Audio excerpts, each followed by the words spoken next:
রেফারির সিদ্ধান্ত নিয়ে অভিযোগ বার্সেলোনার। আতলেটিকো মাদ্রিদের বিপক্ষে ম্যাচে রেফারির বিতর্কিত কাণ্ডের পর আনুষ্ঠানিক উদ্যোগ নিল ক্লাবটি। কোপা দেল রে সেমিফাইনালের প্রথম লেগে ম্যাচটি ৪-০ গোলে হেরে যায় বার্সেলোনা। তবে ম্যাচের একটি মুহূর্ত ঘিরেই মূল বিতর্ক। দ্বিতীয়ার্ধের শুরুতে পাউ কুবার্সি বল জালে পাঠিয়ে ব্যবধান কমান। গোলটি হলে ম্যাচে ফেরার একটি সুযোগ পেত বার্সেলোনা, কিন্তু ভিআরে লম্বা সময় ধরে পরীক্ষা করার পর অফসাইডের অভিযোগে গোলটি বাতিল করেন রেফারি। এই সিদ্ধান্তে ক্ষোভ প্রকাশ করেন বার্সেলোনার অধিনায়ক ফ্র্যাঙ্কি ডি ইয়ং। বিষয়টিকে প্রকাশ্যে কলঙ্কজনক বলেছেন তিনি। কোচ হ্যান্সি ফ্লিকও মন্তব্য করে বলেন, এমন সিদ্ধান্ত পাগলামি। বার্সেলোনার দাবি, বিশেষ করে মিলিমিটার ব্যবধানে সিদ্ধান্তের ক্ষেত্রে চূড়ান্ত প্রযুক্তিগত ব্যাখ্যা দেওয়া হয়নি। রেফারিদের মনিটরে খেলা পর্যালোচনার ক্ষেত্রে মানদণ্ডের ঘাটতি ছিল।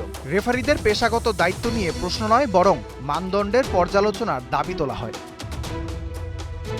ক্লাবটি পূর্ণ ভিআর অডিও প্রকাশের অনুরোধ জানিয়েছে। পাশাপাশি স্প্যানিশ ফুটবল ফেডারেশনের সভাপতি, রেফারিদের টেকনিক্যাল কমিটি ও সংশ্লিষ্ট কর্মকর্তাদের কাছে নিজেদের উদ্বেগ জানিয়েছে। গুরুতর ভুল ও অবহেলার ক্ষেত্রে রেফারিদের জন্য নির্দিষ্ট শাস্তিমূলক বিধি বা নিয়মাবলী তৈরি করার প্রস্তাব দেয় বার্সা, যাতে জনসমক্ষে স্বচ্ছভাবে এর পরিণতি নির্ধারিত থাকে এবং পুরো ব্যবস্থার ওপর আস্থা আরও শক্তিশালী হয়।